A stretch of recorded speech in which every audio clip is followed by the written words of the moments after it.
The American general stared at the briefing map and shook his head. It was June 1966, and the first Australian task force had just arrived in Phuoc Tuy Province, with roughly 4,500 men. No tanks, no heavy armor, and a mandate that sounded more like a suggestion than an order. Pacify the province. Use whatever methods you deem necessary. To the Americans, who measured success in helicopter sorties, artillery tonnage, and body counts stacked like quarterly earnings reports, the Australian force looked like a joke. 2 infantry battalions, a battery of artillery, a squadron of armored personnel carriers that couldn't stop a rifle round, let alone an RPG, and a handful of SAS operators who barely registered on organizational charts. General William Westmoreland himself would later complain that the Australians were not being aggressive enough. He wanted brazen scrub bashing. He wanted massive firepower. He wanted the kind of war America knew how to fight, the kind where you bury the enemy under a mountain of steel and high explosive until the problem goes away. But the Australians had a different idea. They believed a war could be won with men instead of machines, with patience instead of firepower, with boots on the ground instead of bombs from the sky, and within 2 months of arriving in Phuoc Tuy Province, 108 of those men would prove it in the most dramatic way imaginable, outnumbered more than 20-1 in a rubber plantation called Long Tan, fighting with nothing heavier than their personal weapons and whatever artillery rounds their gunners could send, screaming through the monsoon rain. But what happened at Long Tan was not an accident. It was the product of a military philosophy forged across decades of small wars, colonial emergencies, and jungle campaigns that most Americans had never heard of. A philosophy that said the individual soldier, properly trained and properly led, was worth more than any piece of heavy equipment ever built. This is the story of how Australia fought a war without the weapons everyone else thought were essential, and why, for years afterward, the Pentagon tried to pretend the lessons didn't exist.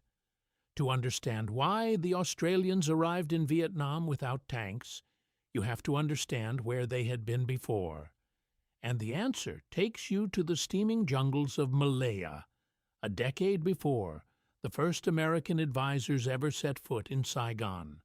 The Malayan emergency, which lasted from 1948 to 1960, was one of the few successful counterinsurgency campaigns ever waged by a Western power.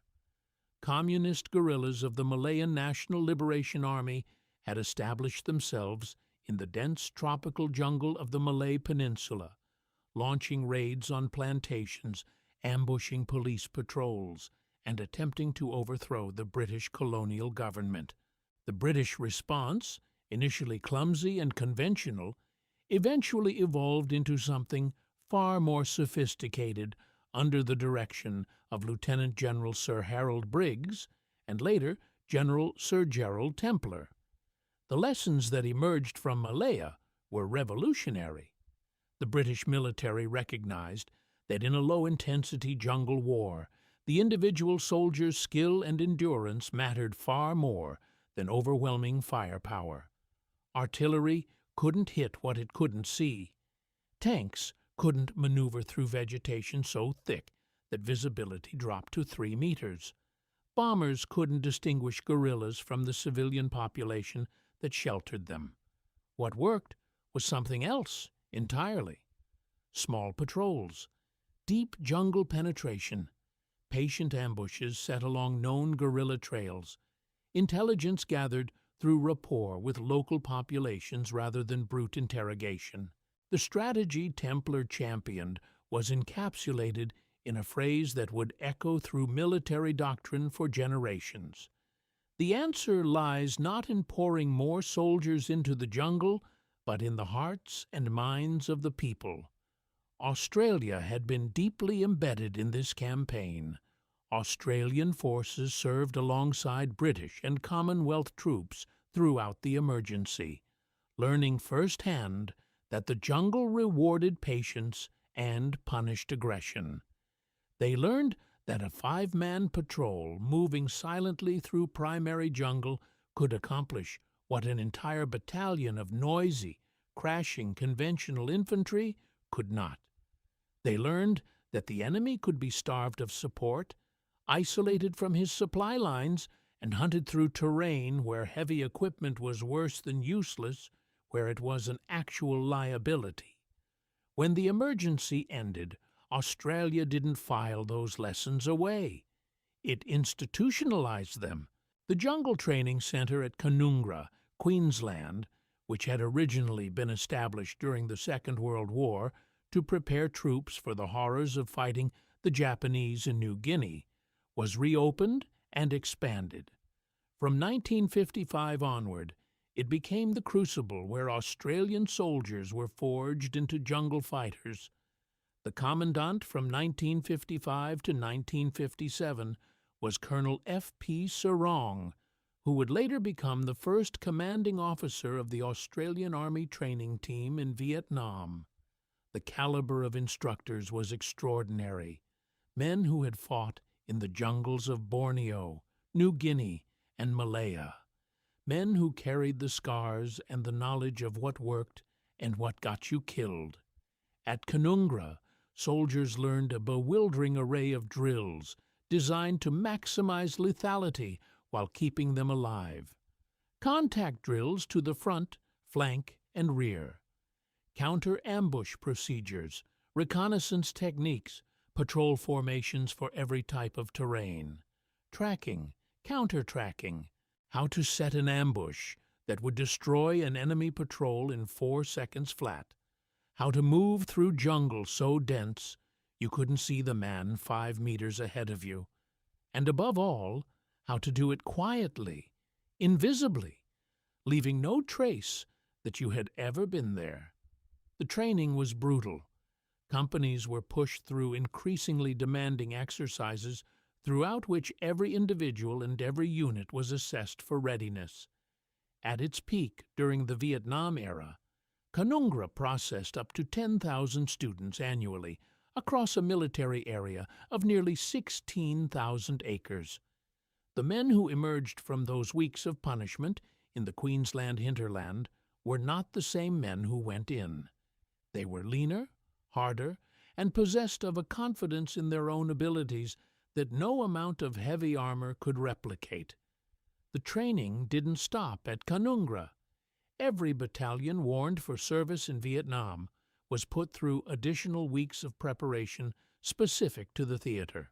Soldiers received 10 weeks of basic training, followed by another 10 weeks of course-specific instruction, followed by the Canungra Gauntlet, followed by unit-level workup training.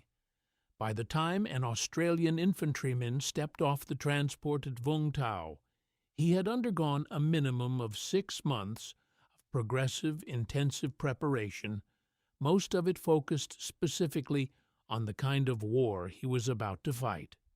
Half of all national servicemen called up were rejected on medical or psychological grounds before training even began.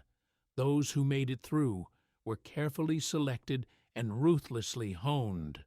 The result was an infantry force whose baseline skill level was, man for man, among the highest of any army in the world. The emphasis was always on the individual soldier and the small unit. Australian doctrine held that the infantry's role was to seek out and close with the enemy, to kill or capture him, to seize and hold ground, and to repel attack by day or night, regardless of season, weather, or terrain. To perform this role, the infantry relied primarily on its capacity to produce effective fire using its own weapons, not artillery, not air support, its own weapons held in its own hands, aimed by its own eyes. Everything else was supplementary. This philosophy had a profound effect on how Australian soldiers conducted themselves in contact. Research conducted on Australian infantry engagements in Vietnam would later reveal that the close battle was fought at extraordinarily short ranges, often as little as 3 to 5 meters in dense jungle, and was typically over in seconds rather than minutes. At these ranges, there was no time to call for artillery, no time to request air support. There was only the soldier, his weapon, and his training. Australian doctrine prepared men for exactly this reality, while American doctrine, with its emphasis on calling in supporting fires, often left soldiers psychologically dependent on assets that couldn't always reach them in time. Then came the Indonesian confrontation from 1963 to 1966, another jungle campaign where Australians refined their skills further. Operating along the border between Indonesian Borneo and the Malaysian states of Sarawak and Sabah, Australian SAS and infantry units conducted long-range patrols through terrain that made Vietnam look like a city park.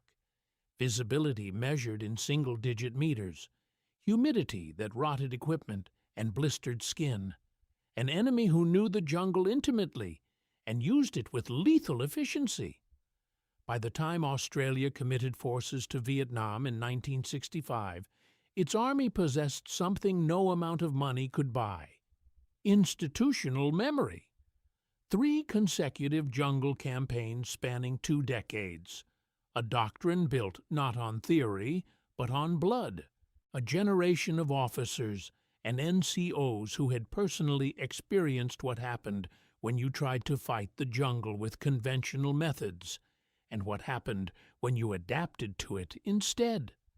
This was why the Australians arrived in Phuoc Tuy without tanks, not because they couldn't afford them, not because they didn't know how to use them, because their entire military philosophy, tested across 20 years of jungle warfare, told them that heavy armor was the wrong tool for this particular job.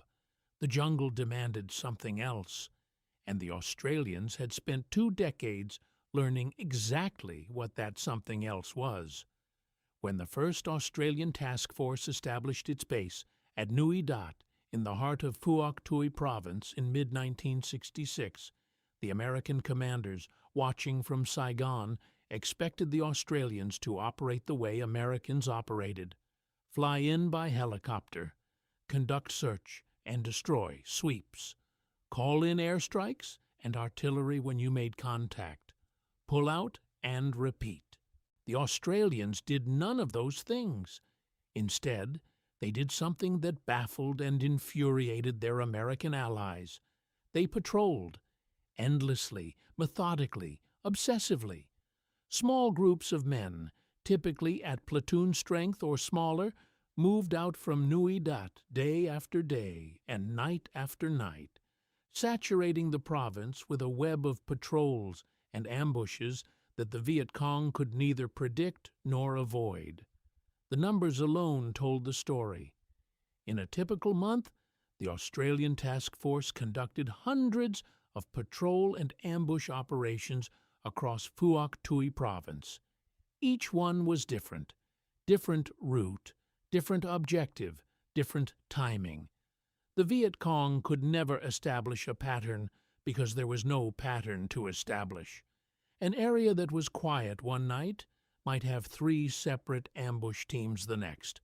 A trail that seemed safe for weeks might suddenly become a death trap without warning. The patrols went out in all conditions, through the monsoon rains that turned trails into rivers and made every step a negotiation with mud that sucked at boots and tried to pull men under, through the suffocating heat of the dry season when the air itself seemed to resist movement, and canteens ran dry faster than anyone planned for, through nights so dark that the man in front of you was invisible at 2 meters, and navigation depended entirely on compass bearing, pace count, and the ability to read terrain by feel rather than sight. The ambush technique was refined to an art form. Australian soldiers learned to identify the most likely enemy movement corridors through a combination of intelligence reporting, terrain analysis, and the accumulated experience of months of operating in the same area. Once a likely ambush site was selected, the patrol would move in well before darkness, establish positions on either side of the trail, and then wait. Complete stillness. No movement, no sound, no smoking. No eating unless you could do it without making noise. The killing zone was typically no more than 20 to 30 meters long. Claymore mines were positioned at either end, angled to send their blast of steel ball bearings down the length of the trail. Every weapon in the ambush party was assigned a specific sector of fire. When the enemy entered the killing zone, the patrol commander would detonate the claymores, and every weapon would open fire simultaneously. The engagement rarely lasted more than 5 seconds. At the ranges involved, every round was lethal. The survivors, if there were any, would be too shocked and disoriented to respond effectively before the Australians had swept the killing zone and melted back into the jungle. The philosophy was simple in concept and devastating in execution. Rather than searching for the enemy and then trying to destroy them with firepower, the Australians would deny the enemy freedom of movement within their area of operations. Every trail was watched. Every likely infiltration route was ambushed. Every village was visited, not to search and destroy, but to build relationships, gather intelligence, and demonstrate that the Australian presence was permanent and inescapable. This was the doctrine of what Australians called constant patrolling and ambushing. It required no tanks, no heavy armor, no massive artillery support. What it required was soldiers who could move through the jungle without being detected. Soldiers who could lie motionless in an ambush position for 12 hours, drenched in rain, covered in insects, waiting for an enemy who might never come. Soldiers who could read the signs in dense jungle that told of the enemy's presence: broken twigs, disturbed vegetation, footprints barely visible in the leaf litter. Australian infantry concentrated on individual marksmanship and the independence of platoons from battalion headquarters.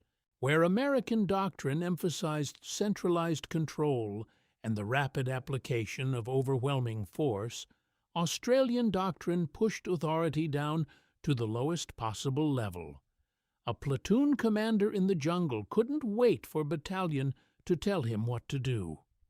By the time that guidance arrived, the opportunity would be gone. Australian junior officers and NCOs were trained to think, to make decisions, to act on their own initiative in ways that their American counterparts were rarely permitted to do. This created a fundamental difference in how the two forces encountered the enemy. American operations were events, large-scale affairs that announced themselves with helicopter noise, radio chatter, and the unmistakable signature of hundreds of men crashing through the bush. The Viet Cong had studied these patterns for years. They knew when to hide, when to ambush, and when to melt away. Australian operations were continuous. There was no start and stop. There was no announcement. There was just an endless, silent, grinding pressure that gave the Viet Cong no rest and no safety. A patrol might sit on a trail for 3 nights before a single enemy courier walked into the killing zone. But when he did, the result was absolute. 3 seconds of violence, and then silence again. The Australians would wait to see if anyone came to investigate, and if they did, the cycle would repeat. The Viet Cong hated it. Captured documents and interrogation reports from the period reveal an enemy that was profoundly unsettled by Australian methods. The constant patrolling meant that Viet Cong tax collectors couldn't move freely between villages. Supply columns couldn't travel established routes without risking annihilation. Recruitment teams couldn't operate in areas where Australian patrols might appear at any moment. The entire logistics and political infrastructure that sustained the insurgency in Phuoc Tuy Province was being strangled, not by firepower, but by the persistent, patient, silent presence of small groups of men who were supremely good at their jobs.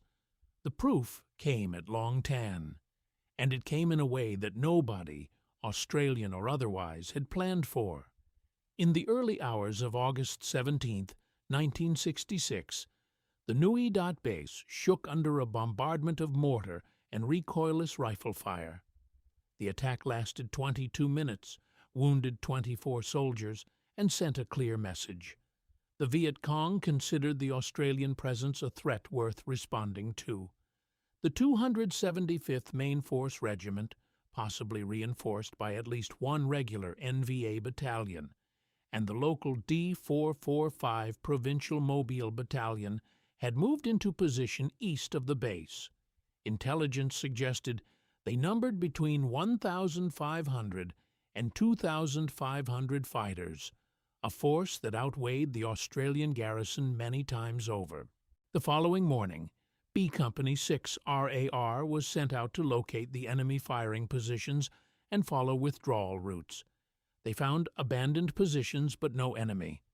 The next day, D Company took over the patrol, pushing east through rubber plantations toward the village of Long Tan.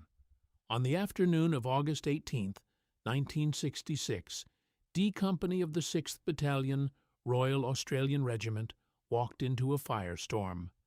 108 men, moving through a rubber plantation about 4 kilometers east of Nui Dat, collided with a force that would eventually be estimated at between 1,500 and 2,500 Viet Cong and North Vietnamese Army soldiers.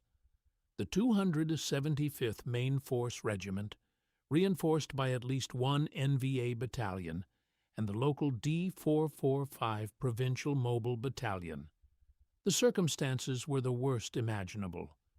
Driving monsoon rain, fading light, an enemy that outnumbered the Australians by at least 10 to 1 and had prepared the ground for exactly this kind of engagement. The Viet Cong had likely intended to draw the Australians out of their base after mortaring Nui Dat the previous night, setting up precisely the kind of ambush that had destroyed so many American units.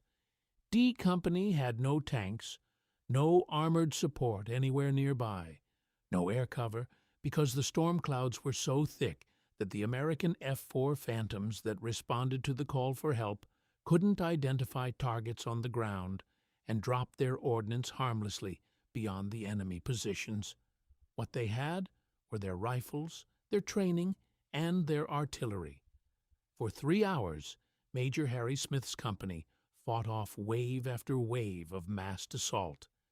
The Viet Cong attacked from multiple directions simultaneously, attempting to overrun the Australian positions through sheer weight of numbers. At times, the fighting was at ranges measured in meters. Men fired into advancing figures they could barely see through the rain and the rubber trees and the gathering darkness. What kept D Company alive was the training they had received and the doctrine they embodied. Junior leaders at every level made decisions without waiting for orders. Sections and platoons maneuvered independently, establishing interlocking fields of fire that turned every approach into a killing ground. Individual soldiers, many of them 20-year-old national servicemen who had been in the Army for less than 2 years, held their positions with a discipline that the Viet Cong had never encountered from Western forces at this level.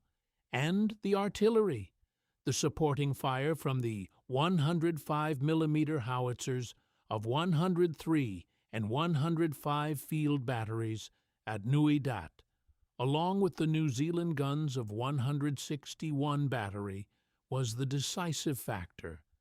The forward observer with D Company, Captain Maurice Stanley from New Zealand, called fire missions with extraordinary precision, bringing rounds down dangerously close to the Australian positions.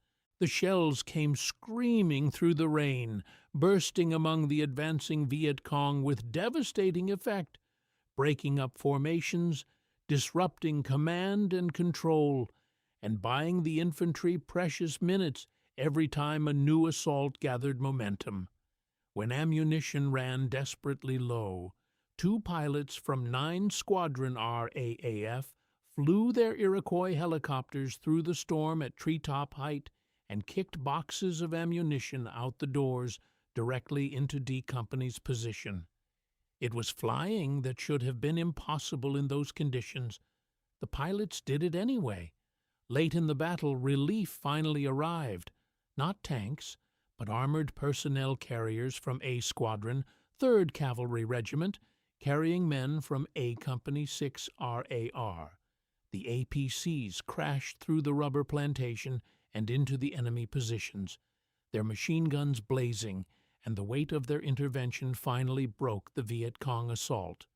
The enemy withdrew into the darkness, leaving their dead scattered across the plantation floor. The next morning, the Australians returned to the battlefield and began counting.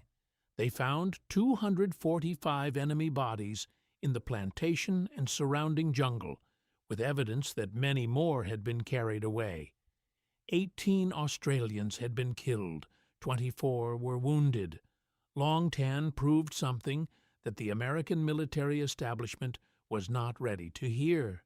A small, well-trained infantry force, without heavy armor or air supremacy, could survive contact with a force 20 times its size and inflict casualties out of all proportion to its own numbers. The victory was not achieved through technology or overwhelming firepower. It was achieved through training, discipline, individual skill, and the precise application of the one piece of heavy support the Australians did have: their artillery, directed with skill that bordered on artistry. For the Viet Cong, Long Tan was a shock. Their post-battle propaganda claimed they had wiped out 500 Australians and destroyed 2 squadrons of tanks, a claim that was particularly telling since the Australians had no tanks in country at the time. The enemy literally could not comprehend how an infantry force that small had survived, let alone prevailed. Their frame of reference, built on years of successfully overwhelming American units, had no category for what D Company had done. Long Tan should have settled the question. It didn't, because what happened next complicated the story in ways that the simple narrative of infantry supremacy couldn't accommodate. In early 1968, the Australian task force was reinforced significantly. A 3rd Infantry Battalion arrived. More helicopters came, and, despite everything the Australian experience in Malaya, Borneo, and the first 2 years in Vietnam had taught about the superiority of light infantry tactics, a squadron of Centurion tanks rumbled off the transport ships at Vung Tau and drove north to Nui Dat. The decision to send tanks had been controversial. Critics within the Australian military establishment argued that 50-ton tanks had no place in the Vietnamese jungle. The terrain would bog them down. The bridges wouldn't support their weight. They would be road-bound, predictable, and vulnerable to mines and RPGs. Everything the Australian doctrine had been built to avoid: dependence on heavy equipment, predictable movement patterns, announced presence, the tanks seemed to represent. The skeptics were wrong, and the story of how they were proven wrong reveals something important about the Australian approach that is often lost in simplified accounts of their Vietnam experience. The Australians never believed that light infantry alone was sufficient for every situation. What they believed was that the right tool should be matched to the right task, and when the task changed, the tools had to change with it. The task changed dramatically in May 1968 when the Tet Offensive's second wave hit. Two Australian infantry battalions, the 1st and 3rd Battalions of the Royal Australian Regiment, were deployed 40 kilometers northeast of Saigon to established fire support bases named Coral and Balmoral, directly in the path of North Vietnamese Army units withdrawing from their failed assault on the capital. What happened at Coral and Balmoral over the next 26 days was the most sustained and intense combat the Australians experienced in Vietnam. NVA regiments from the 7th Division launched multiple battalion-strength attacks against the hastily established fire bases, coming in waves through the darkness with rockets, mortars, and massed infantry. These were not guerrillas. These were regular North Vietnamese Army soldiers, well-trained, well-equipped, fighting in organized formations with heavy weapons support. The initial attacks on Coral before the bases were fully prepared were terrifying. On the night of May 13th, NVA soldiers overran part of the perimeter, capturing an Australian gun position before being driven back by counterattacks in close quarters, fighting that left 9 Australians dead and 28 wounded. The base was attacked again on May 16th and May 22nd, each time by regimental strength forces. When Brigadier Ronald Hughes was temporarily absent, his deputy, Colonel Donald Dunstan, a man who had the rare distinction of having been the last Australian to command tanks and infantry in combined operations during the Second World War, made a critical decision. He ordered the Centurion tanks brought up from Nui Dat. The tank column departed on May 22nd for a journey of 120 kilometers through hostile territory, crossing 10 Bailey bridges, none of which were rated for the Centurion's 50-ton weight. The crews drove across, each one holding their breath, listening to the steel groan beneath them, knowing that a collapse would leave them stranded and defenseless. Every bridge held, barely, and the tanks arrived at Coral on May 23rd. Their presence transformed the battle. When the NVA attacked Balmoral on May 26th, the combined firepower of tanks, artillery, and infantry shredded the assault before it could reach the wire. The Centurions rolled over NVA bunker positions, crushing fortifications under their tracks, driving up to the entrances of others, and destroying the defenders inside. Enemy RPGs hit the tanks repeatedly, destroying equipment mounted on the exterior, scarring the armor, but failing to penetrate. The Centurions absorbed punishment that would have destroyed any lighter vehicle and kept fighting. On May 28th, when another NVA regiment attacked Balmoral in strength, the battle lasted barely 30 minutes before the combined defensive firepower forced the enemy to withdraw, leaving at least 42 confirmed dead behind. Over the 26 days of Coral Balmoral, the Australians killed approximately 267 NVA soldiers, confirmed by body count, with many more estimated, while suffering 25 killed and 99 wounded. The tanks that weren't supposed to work in the jungle had been a decisive factor. The Australian after-action reports were unequivocal about this. General Westmoreland himself visited the fire bases after the fighting and was visibly impressed by the results the Centurions had achieved, speaking at length with the tank crews about their experiences. The performance of the Centurions defied every prediction the skeptics had made. In the flat, hard terrain around the fire bases, the tanks moved effectively and provided firepower that no other platform could match. RPG-2 rockets hit the Centurions repeatedly during the fighting, but the warheads could not penetrate the tank's armor.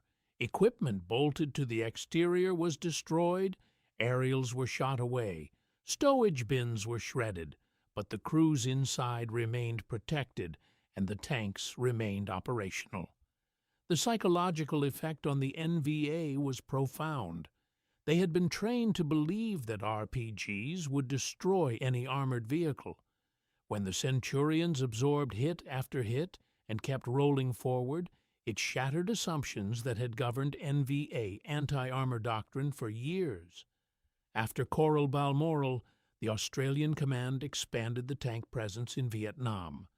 A third troop was formed, and by September 1968, C Squadron had been brought to its full strength of 4 troops, each equipped with 4 Centurion tanks. Eventually, all 3 squadrons of the 1st Armored Regiment would rotate through Vietnam, and 58 Centurions would see service in country. 42 suffered battle damage, 6 beyond repair. Only 2 tank crewmen were killed in action during the entire deployment. The Centurions' remarkable survivability meant that infantry soldiers increasingly didn't want to go on operations without tank support. The machine they hadn't asked for became the one they couldn't do without. A year later, at the village of Bin Ba in June 1969, the tanks would prove their worth again in even more dramatic fashion. When a combined NVA and Viet Cong force occupied the village just 5 kilometers from Nui Dat, the Australians responded with a combined arms assault that was unlike anything they had previously attempted in Vietnam. D Company of the 5th Battalion, reinforced with Centurion tanks and armored personnel carriers, fought a savage 2-day house-to-house battle through the solidly built brick and tile structures of the village. The fighting at Bin Ba was intense and close.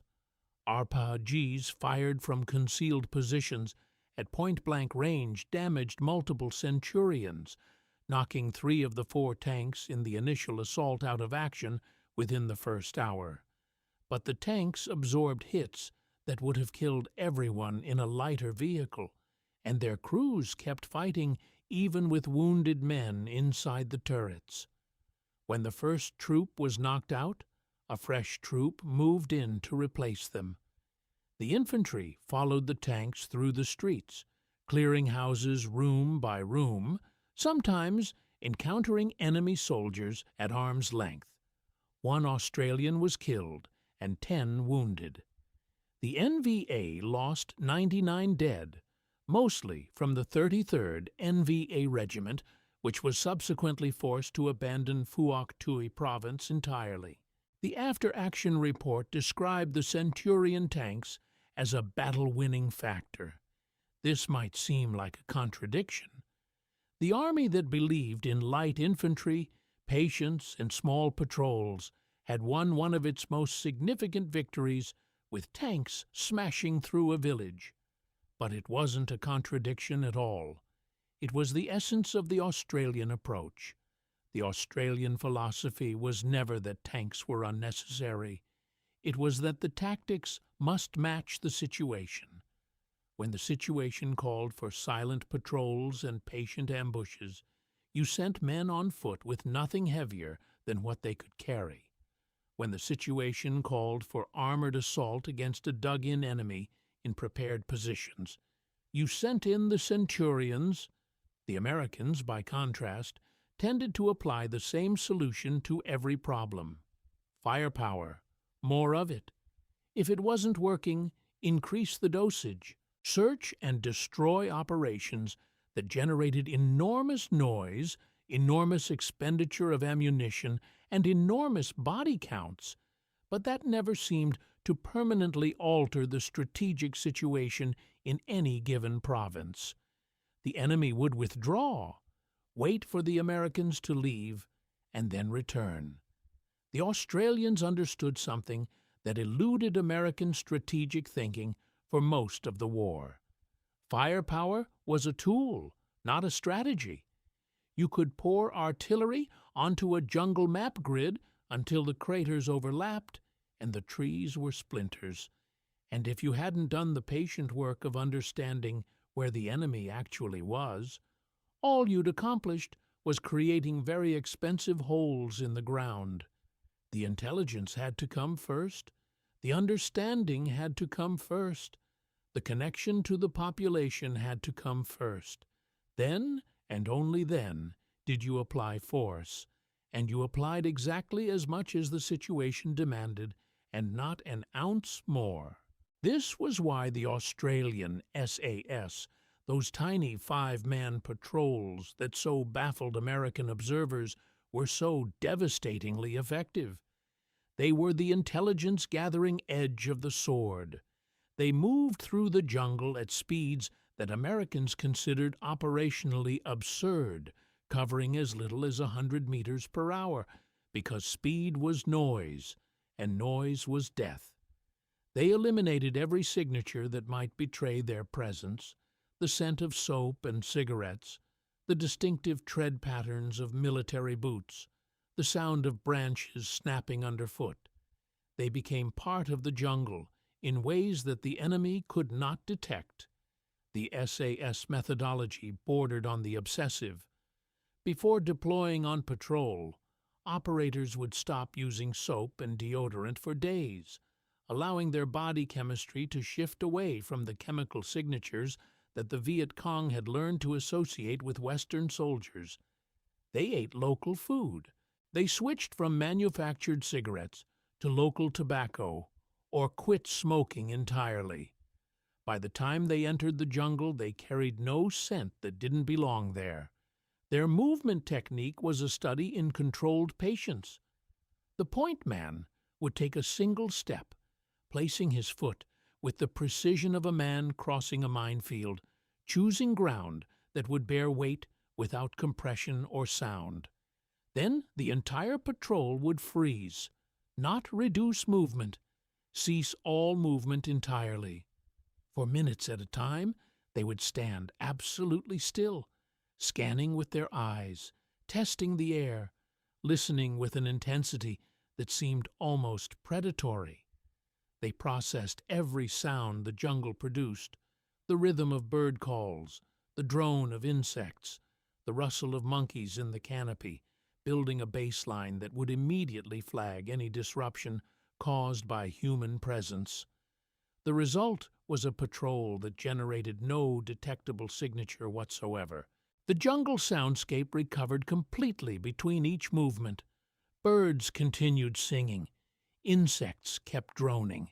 To an enemy listening post, an area where an SAS patrol was operating sounded perfectly normal. There was nothing to investigate, nothing to report, nothing to ambush. And because they moved so slowly, the SAS detected enemy activity long before being detected themselves. Viet Cong patrols moving at normal speeds created exactly the disturbances that Australian troopers had trained to recognize. A patrol that had spent 4 hours listening could hear an approaching enemy from extraordinary distances. The hunters became the hunted without ever knowing it. The SAS kill ratios were staggering. Classified reports indicated that Australian SAS patrols achieved ratios of friendly casualties to enemy eliminated that were orders of magnitude better than conventional units operating in adjacent sectors. They accomplished this not through superior marksmanship or braver fighting, but through the simple and devastating advantage of invisibility. They struck from positions no enemy expected and disappeared before effective response was possible. The intelligence these patrols gathered made everything else possible. It told the artillery where to shoot. It told the infantry where to patrol. It told the task force commander where the enemy was strong and where he was weak, where to push and where to wait. Without that intelligence, all the tanks and artillery in the world were just expensive noise. With it, even a small force could achieve effects out of all proportion to its size. The Viet Cong understood this better than anyone. Captured documents from the period show that the enemy developed completely different tactical guidance for dealing with Australian versus American forces. Against Americans, the recommended approach was aggressive ambush, inflicting maximum casualties in the first 30 seconds, and then withdrawing before the inevitable avalanche of supporting fire arrived. Against Australians, the guidance was different. Avoidance. Do not engage unless absolutely necessary. Do not attempt ambush, because Australians were more likely to detect the trap before entering it than to walk into it unknowingly. Do not attempt pursuit, because Australian counter-tracking capabilities made such efforts futile. If contact was unavoidable, break it off as quickly as possible. The Viet Cong used a word for the Australians that they applied to no other Allied force: Ma Rung, jungle ghosts. But ghosts don't hold ground. Ghosts don't rebuild villages. Ghosts don't win the long war. The Australian strategy in Phuoc Tuy was far more complex than simply terrifying the enemy. It involved a systematic effort to establish security for the civilian population, to provide services that the Viet Cong could not, to demonstrate that the government of South Vietnam, supported by its Australian allies, could offer something better than the revolutionary alternative. The Australian Civil Affairs Unit worked alongside combat troops to rebuild infrastructure, establish medical facilities, and improve education. Villages that had lived under Viet Cong control for years were gradually brought into the government sphere, not through force, but through the slow, tedious, unglamorous work of building trust. This was the hearts and minds doctrine that had worked in Malaya. Transplanted to a different jungle on a different continent, it wasn't perfect. Nothing in Vietnam was perfect. The ambitious barrier minefield laid from Daet Du to the coast between 1966 and 1967 turned into a disaster when the Viet Cong lifted the mines and turned them against the Australians, causing a significant number of casualties. Some American observers argued that the Australian approach was too slow, too cautious, too limited in ambition. And there was a fundamental problem that no amount of tactical skill could solve. When the Australians eventually withdrew and the province reverted to South Vietnamese control, much of what they had achieved unraveled. The Viet Cong returned. The security they had built proved temporary. But within the scope of what was militarily achievable, the Australian record in Phuoc Tuy was remarkable. They largely succeeded in reducing communist activity in the province to the point where the Viet Cong were compelled to fight on Australian terms rather than their own. The major battles, Long Tan, Coral Balmoral, Bin Ba, were all fought on ground and under conditions that favored the Australians, not because of luck, but because relentless patrolling and intelligence gathering had given the Australian command an understanding of the battle space that the enemy couldn't match. And they did it with a force that was tiny by American standards. At peak strength in 1969, the entire Australian commitment was roughly 7,672 personnel compared to the more than 500,000 Americans in country. Some 60,000 Australians served in Vietnam over the course of the war. 521 died, and over 3,000 were wounded. These were significant losses for a nation of Australia's size, but they were a fraction of what American doctrine, applied with Australian force ratios, would have predicted. The cost of the Australian way was real, though, and it was paid in currencies that don't show up in casualty statistics.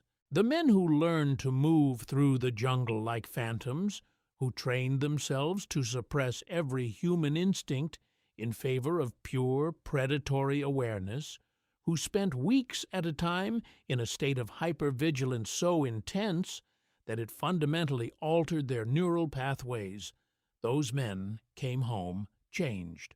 Post-traumatic stress rates among Australian Vietnam veterans eventually exceeded those of their American counterparts, despite the Australians serving in smaller numbers and sustaining fewer casualties.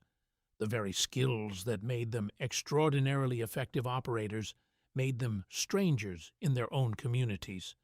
They had been trained to become something that civilian society could not easily accommodate, and the transition back was brutal for many of them.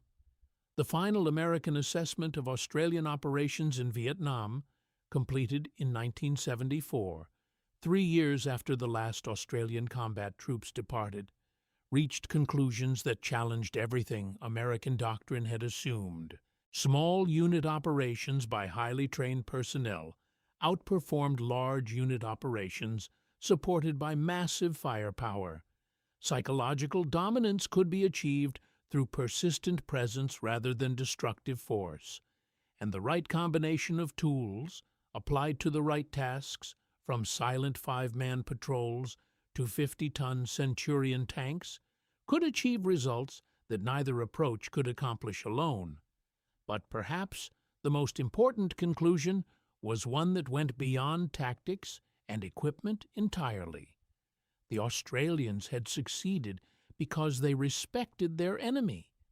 They studied Viet Cong tactics with care, rather than dismissing them with contempt. They adapted to the environment, rather than demanding the environment adapt to them. They understood that the jungle was not an obstacle to be overcome, but a medium to be mastered, and they had the institutional patience to learn these lessons over decades, rather than expecting to improvise them in months. Modern special operations forces around the world now study Australian methods from Vietnam as foundational doctrine. The tracker programs, the long-range patrol techniques, the integration of intelligence gathering with direct action, all of it has been incorporated into training at Fort Bragg, Coronado, and special warfare schools in a dozen countries. What was once classified as too controversial to acknowledge has become standard curriculum. The Australians arrived in Vietnam believing they didn't need tanks. They were partly right and partly wrong. What they never wavered on was the deeper conviction that mattered more, that the most important weapon in any war is the trained, disciplined, thinking soldier, that no piece of equipment, however advanced, however powerful, however expensive, can substitute for a human being who understands the environment, respects the enemy, and possesses the skill and the will to adapt when the situation demands it. Roughly 60,000 Australians served in Vietnam. 521 never came home. Those who did carried the jungle with them in their reflexes, in their nightmares, in the knowledge of what they had proven and what it had cost them to prove it. The Pentagon classified the lessons.